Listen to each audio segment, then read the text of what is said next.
Tagad mēs ar jums virzamies uz vietu, kur diezgan bieži kursanti iekrīt, parādījuši, kāpēc. Tad mums jāpalaiž pretīm braucošie, jau mūsu pusē atrodas šķērslis. Jau laicīgi esmu ieslēdzis kreiso pagriezienu, kā redzat, lai pārējie nepārprotami redz un saprot to, kad es vēlos sabraukt.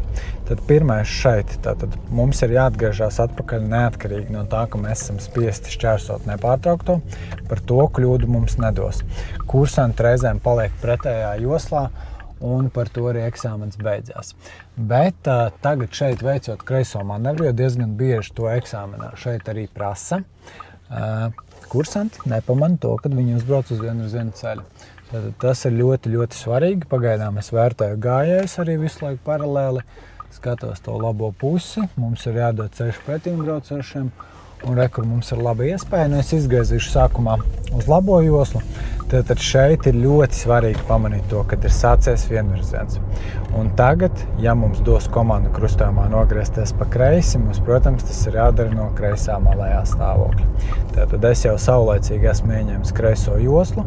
Un pēdējais, kas pasaka jums priekšā to, kad jums ir jānogriežas pa kreisi no šīs joslas, ir šīta zīme, ka šķērslis ir apbraucams pa abām pusēm, līdz ar to loģiski pa kreisi tikai un vienīgi no kreisā malējā stāvokļa.